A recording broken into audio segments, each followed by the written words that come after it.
TE2 Edge Sports Cards, and coming at you live and direct here from Minneapolis, Minnesota. It is New Year's Eve, and I figured I would do families down in Rochester, Minnesota, with my wife's family celebrating the new year. I decided to stay back, and yeah. So anyway, thought I'd do a video. Been watching some of the college football playoff games. Had a chance to watch TCU beat Michigan, which I thought was a bit of an upset. TCU looked really good on offense, and Michigan looked good too, but their defense just couldn't hold TCU. And now it looks like Ohio State's up 7-0 on Georgia. So be very interesting to see who ends up winning this game and ends up in the college football championship game. If you haven't hit the like button and subscribe button, please do so. Leave a comment, and we'll see if anybody jumps on. Just wanted to take a second to do a little year review, not only just about my own personal journey with cards, but just kind of generally about the hobby. But more importantly, I wanted to just say thank you to the folks that have been following the channel. I have appreciated people sticking with it. You know, those of you that know me I do a pretty low production programming here. I don't do any editing. I don't have a catchy song, although I could put some on, I suppose, to start my video or anything like that. So for those of you that have stuck with me, I really appreciate it. And, you know, I'm not super consistent. I haven't done, I think I had one live video in the last 3 weeks. So I just kind of do videos as the spirit moves me, and kind of as the cards come in and cards come out, do videos and hopefully share my experience, and hopefully that's helpful for you. So just wanted to say thank you to everybody that subscribed and watched the videos this year and commented. I've only run into a couple of folks who I've had to block, very rarely. Most people have been really very positive and super cool to be around and hear from. So I guess, like, just generally, I think the dominant theme for this year is just the down nature of the market overall. Pretty much all asset classes have been down this year. You know, I can't really think of anything other than bonds and treasuries. Hey, Curtis. Yeah, I'm doing good. Yeah, it's been a while. Doing good. Had a good Christmas. Yeah, I hope you did too. Yeah, feel free to leave any comments in the chat. We can chat a little bit. So yeah, the markets have been down. I mean, it was kind of hard for the markets to go anywhere other than down, given what happened during the pandemic, especially with alternative asset classes like sports cards. So, but I think overall, one positive is that there are more collectors, like, overall in the market than there were prior to the pandemic. I think we're still net positive. The number of people that have gotten back into the hobby, either as an investor, collector, you know, what have you. So that's good. What else? Fanatics. Fanatics has definitely had a big year. And that's just probably, oh, it looks like Georgia just scored. Wow. Yeah, man, this is going to be a good game. Yeah, Fanatics buying Topps, I think, is the big news. I think they've done some pretty cool things, although there was the Topps Chrome debacle, you know, and there were a few little snafus this year, but overall, I think the Fanatics Topps partnership is looking like it's going to be a solid one and good for collectors. I mean, Topps has so much different great product, and I think Fanatics is going to do well with that. I think another big story is the fact that Fanatics did not buy Panini. So that kind of leaves things a little bit uncertain. You know, Panini is such a huge part of the hobby industry, whatever you want to call it. And I'm curious to see what position Fanatics takes with Panini moving forward. Of course, Panini's got some fantastic products out there that are great, expensive, flawless, immaculate, national treasure. I mean, all that sort of thing. But They also have some stuff that they've put out in the last year that has been not that great. Return on investment has been really low. Wax prices have been really high. So you got that. Um, I think another piece, just generally speaking, is the amount of people that like left the hobby too. The people that are new to the hobby, but a lot of people left. I think there were a fair amount of folks who were short term in the hobby, looking to get in and make a quick buck and flip a few cards. And I think a lot of those folks left, which I think probably overall is healthy for the hobby and is a positive thing. So, you know, I think the hobby is only as good as the people that are in it, just like with anything. And so I think it's good to have some of those. I don't want to call them necessarily bad actors, but people who are in there just the flip, just for the money. Do you think Fanatics waits Panini and buys them for cheap? Yeah, I don't know. I mean, I've heard a couple different things, Curtis. I've heard that just off the record, kind of anecdotally, that Fanatics might have had some concerns about the printing equipment that Panini prints their cards on. Um, I've seen that on a couple different programs, episodes of different channels that I've watched. So yeah, I don't know. I mean, something wasn't right for Fanatics and Panini too. I mean, maybe it was a mutual thing. I don't really know the details, but I'm looking for Fanatics to really ramp things up here in the next couple of years. And I think the sooner that they can get some resolution to what they're going to do with Panini, the better. Um, it might help to temper um, some of the different behaviors that we're seeing from Panini in terms of some of the products that they've got going. I'd just like to see higher quality, higher quality in the printing, actually, just of the cards, as an example. Quality control has been a bit of an issue with some of the Panini products. I don't know, but yeah, what do you think? I mean, I don't know. Fanatics, when do they take over fully with the licensing? Is it 2 years now? I think it was 3 years. Is it 2024, 2025, somewhere in there? So anyway, so those are just some general thoughts. There definitely has been a lot of entertaining content. I really wasn't a huge watcher of YouTube prior to this year, but man, I watch YouTube like almost every day. And the vast majority of what I watch is sports cards. So, I mean, whether it's been, oh man, we should go through the list.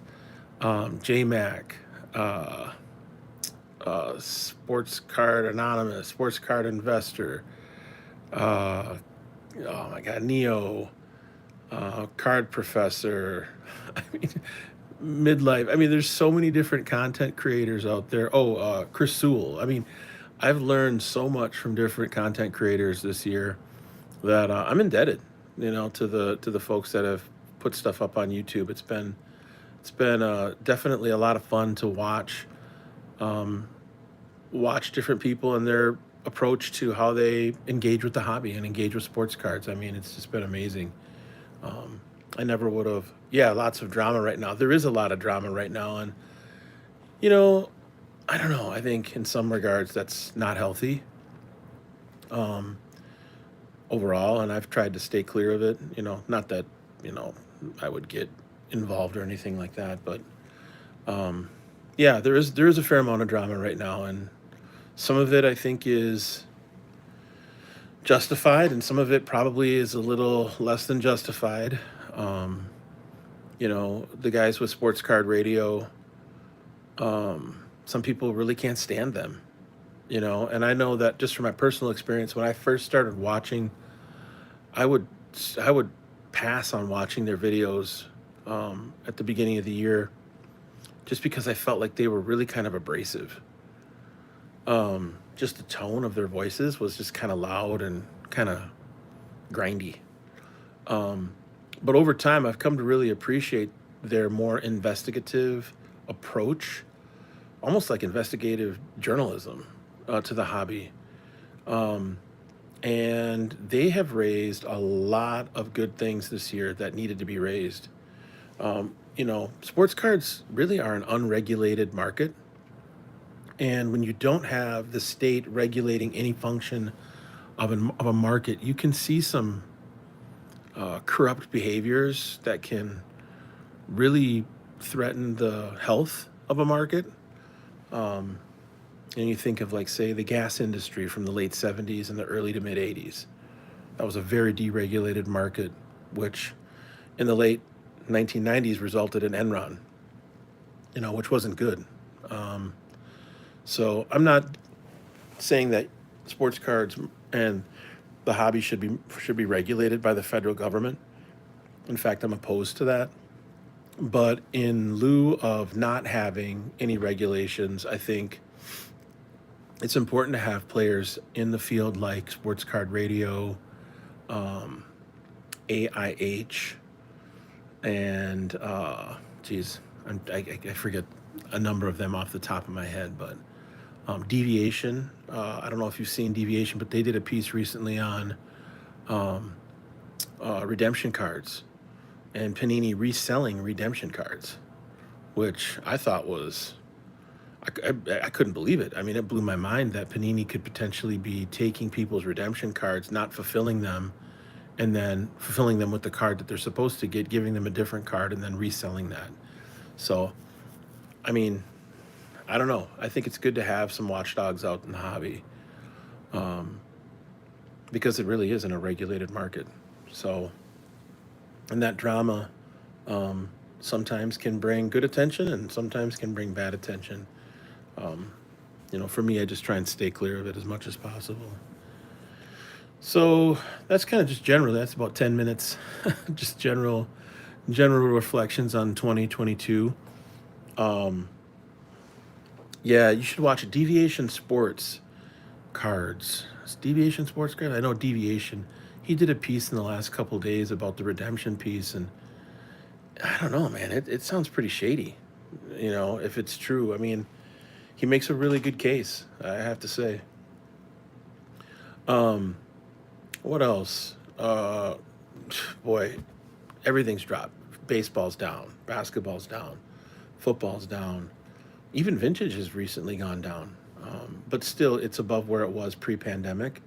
So you have to take into consideration that just because things are down doesn't mean that the net of the last 3 years is down. Overall, we're still above where we were at. I think the part that's scary for some folks is that if they got in at the peak, or just before the peak, or just at the end of the peak, um, they could be in pretty tough shape, especially with ultra modern stuff. I just opened up, for example, 3 boxes of 2020, 2021 um, Panini Prism basketball, and I didn't see nearly the value. And I got mine boxes for like a lot less than what they're selling for on eBay. So anyway, a couple pieces that I wanted to share that I've recently picked up, or picked up this year. Um, Picked up this 54K line, kind of blocking the sticker. So I got this off of My Slabs. This was a little over a month ago, a month and a half ago. It's a 7. Thought that looked pretty nice. Folks have seen this. It's a 53 mantle I picked up in, I think it was July. Here's a nice Dobie, 56 tops. Mostly I'm showing you vintage. Um, oh, the Pele card. Yeah, I'll show that in just a second. I'll tell you the story on that. Um, this Dobie was in my dad's collection, so I was able to. This was one of the nicer condition cards. Most of his stuff was mid to low grade, and most of it came back in 3, 4, 5, 6, but this one came back in an 8, which I really like this card. This is a card where I definitely swung and missed. Um, if you go back and watch the videos, you can watch me describe the saga involving this card. I bought it Mike Baker authenticated from a guy out in California, and overpaid for it. And but I really wanted this card. I used to have this card. I really wanted to have a nice copy. I thought this was just really undergraded as a 7, and then cracked it because I wanted to get it in a CSG slab, and then CSG said it was not an authentic card. So then I ended up sending it to PSA, and PSA reslabbed it, and yeah. So now I've got it underwater on this card for sure, but still a great card. And I don't know if I don't end up selling or moving it. You don't see that card of a high grade ever, like a 7. Yeah, I think one of the things about this card is that it's just really centered. Oh, the Dobie. Yeah, a lot of times this Dobie is off centered. So to see it in an 8, I think was pretty cool. What are some other pickups from this year? The 56 Mantle, which I think if you've watched the channel, you've seen me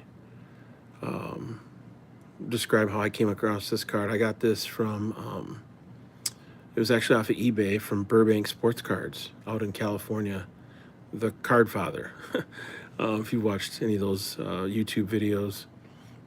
This was in a BVG slab, and I had some decent luck arbitraging. Typically BVG is a grade overgraded by a grade. That's what people say. At least that's what I had heard. So I found this in a BVG 7.5 slab and then sent it into CSG, and they gave it a 7.5. So I was really thrilled about that. I think the card presents nicely. Some people are like, well, why'd you put it in a CSG slab? I don't know, just wanted to. I thought it looked good. And if I change my mind, I can always put it cross it over to PSA. Might not get the same grade, but that's all right. This was one of my favorite pickups this year, this 56 Robinson. Picked this up. This was also in a BVG slab, 7.5, and picked this up from a guy down in Mississippi who had come across this card with his dad when they put an ad in their local newspaper back in the 1980s, and the town high school music teacher ended up bringing some cards to them, or they saw some of his cards. There was a box of cards, and this was one of the cards in the box. He said there were 4 of these, along with pretty much any other card from the 50s, 53, 54, 55, up to 59. And it was a large box of cards. So this was one that I picked up. This is just a fun card, and just love the look of that card. These are all 56s. This was a swing and a miss back in November. Yeah, undervalued. Yeah, Jackie Robinson probably is undervalued. I mean, he's like the pioneer of professional sports, in terms of breaking the color barrier. I mean, I don't know. He's like on par with like folks like John Glenn and Neil Armstrong, and I just think he's a total pioneer. And I think over time, the value of his cards will continue to rise, even more than they have done today. So yeah, I agree with that statement. So I picked up, I think you may have seen a video about this. I picked these up back in early December of 2021, spent way more than I should have on a whole bunch of these cards. 86 McDonald's. Definitely a huge swing and miss, probably like strikeout. I mean, I've got like thousands of these cards now, but I just can't get any of them to come back in a gem mint. Now, the pop count on these cards is super low. Like, even the 9s are super low. But given what I paid, it's going to be hard for me to recoup and break even on these. But they're still fun. I mean, I've got quite a few that have been graded. That's the Merino. And there may come a time when these are worth more. I mean, this Montana in a 9 is probably $75 to $100. So, and the Peyton's worth probably the most of All-Star cards. They were printed in '86 over four consecutive weeks. The blue ones were printed first, meaning the blue tab down at the bottom, the part that you scratched off and ripped off. And then they printed the black, and then the gold, orange, and then the green. So, and you can find these sometimes on eBay or different places, but yeah, I paid a lot. But there were a ton of them. I mean, like, there's 30 cards in the All-Star set, and I have thousands of these. So, it's just a matter of, can you get 10s? And man, PSA has been so tough on 10s with these cards. So anyway, I'm going to keep trying, though, and see what happens. I did get 110 back. It was a Lawrence Taylor. But yeah, anyway, so that was another pickup. Picked this up back in August, the Pele card. Incidentally, I was watching an episode of Sports Card Investor, and Jeff Wilson was doing an interview of these two twin brothers who are commercial real estate agents out in Los Angeles, like social influencers or whatever. And they were talking about how you can still get in on some vintage soccer cards at a pretty low price. At least you used to be able to. And that was just a few months ago. So I hunted around and looked for this card and wanted to get a Pele card. And so I found this one. And there's a couple different versions of the 62 Marca Stella. But the big version, this version is the one that I just aesthetically liked the most. So I got this for, I'm not going to say what I paid for it, but it was not a lot. And I think right now, given his passing in the last couple days, I think this card probably has quintupled in value. Because the grade is like, there's a BVG 8, there's a PSA 8 OC, and there's an SGC and an old label 8. Other than that, this is the highest graded copy of this card that exists, at least that I've seen, and I've done some research on it. So, fun card, nothing on the back, just blank cardboard. So that was fun. Let's see here, what else? This mantle I got sitting in the background. I picked this up. This was back, I think, in late July, early August. And the guy who sold it to me, we negotiated for like a week. And yeah, I think I did pretty well on this card. Yeah, the Pele card. I did win on that Pele card. Yeah. I mean, I paid $700 for it. And I think I could list this for like $5,000. Just looking at what the prices are on other stuff right now. So sometimes you just get lucky, and you time things up. And I was just like, I really want a Pele card after watching that Sports Card Investor video. And I was inspired by those two guys. And they're like, yeah, vintage is really the way to go. And it's hard to get into vintage baseball because it's so expensive, et cetera, et cetera. So I was like, you know what? I got to get a good soccer card. So yeah, I feel pretty good about that. The mantle, when I do shows, this card always seems to grab people's attention. It's not perfect, but for a 7, I think it presents pretty well. I think the registration on this 57 mantle is really nice. It's not blurred at all. There's no snowing.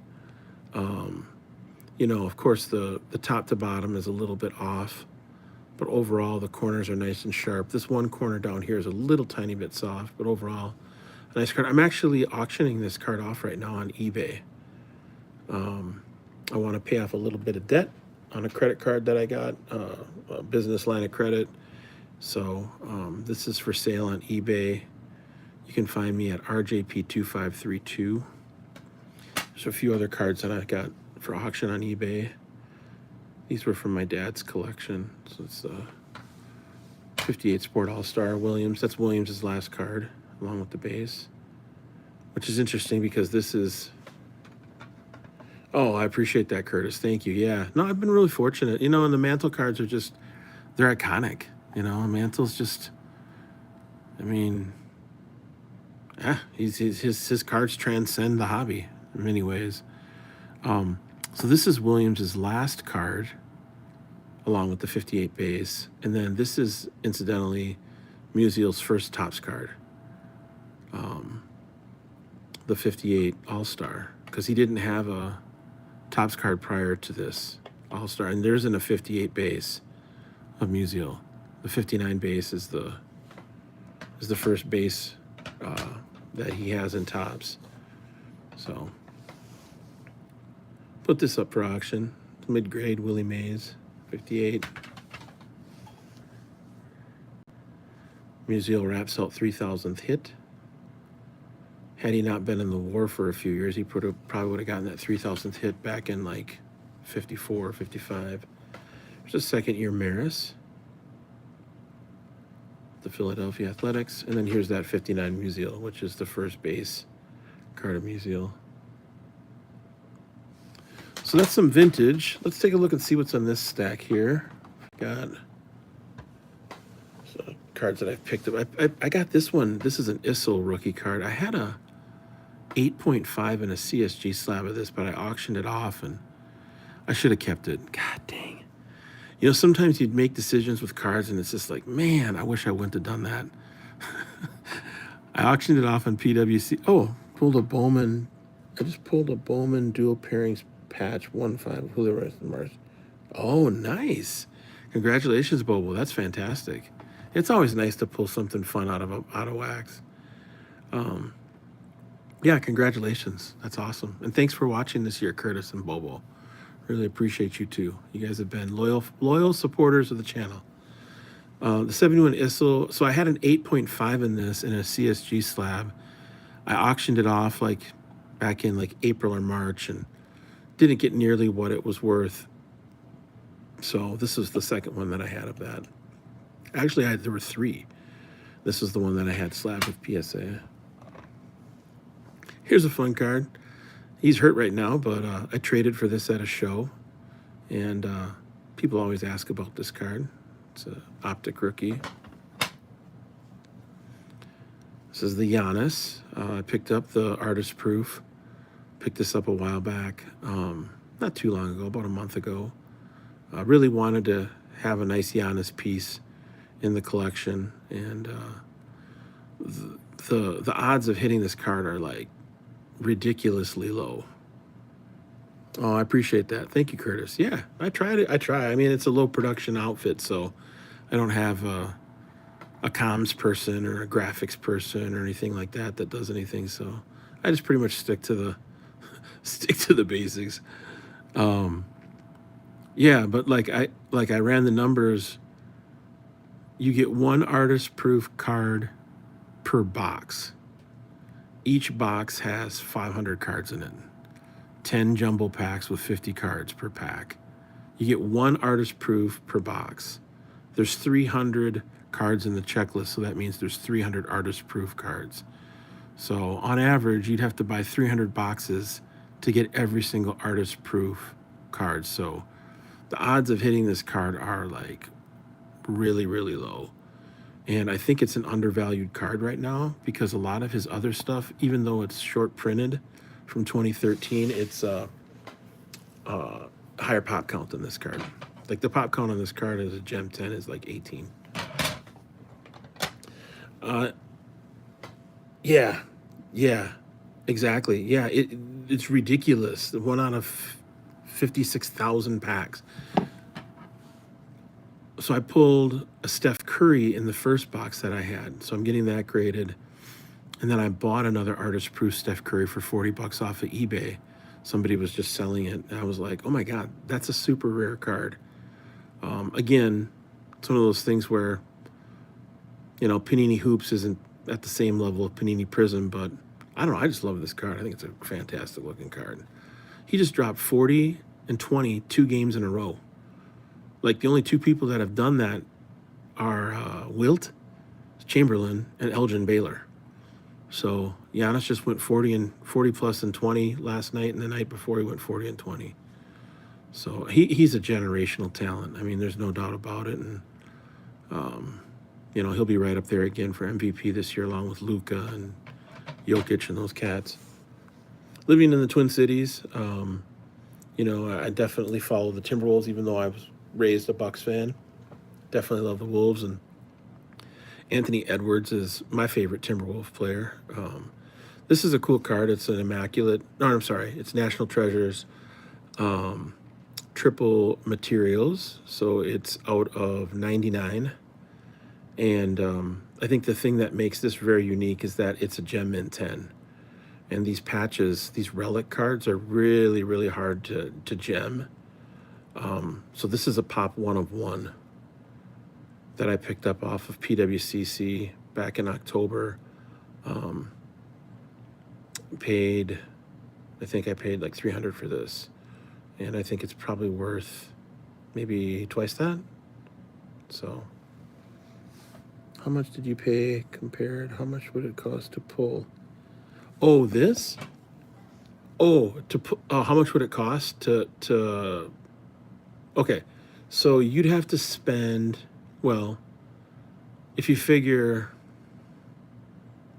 $500 a box, you've got to buy 300 boxes, right?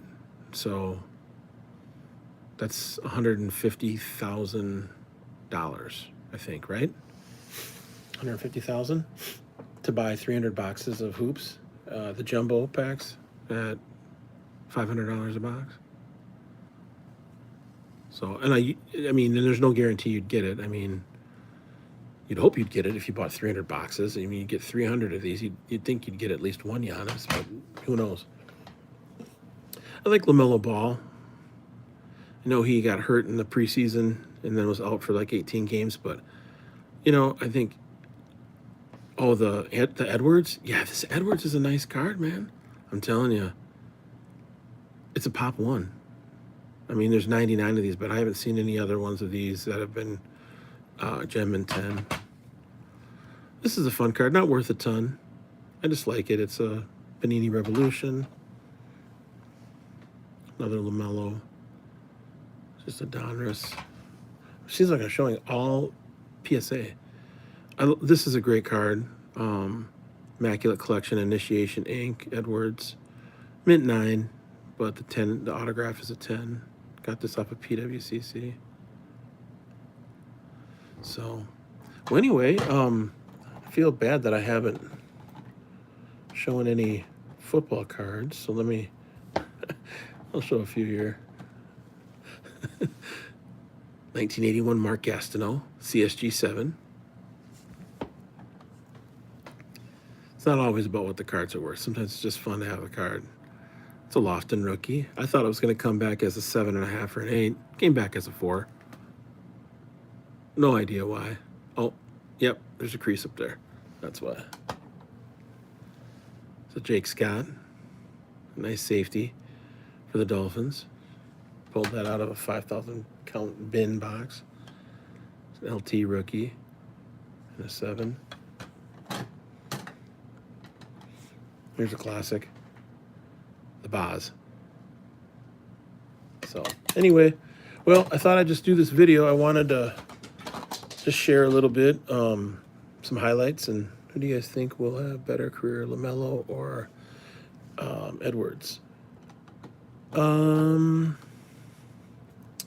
That's a really good question.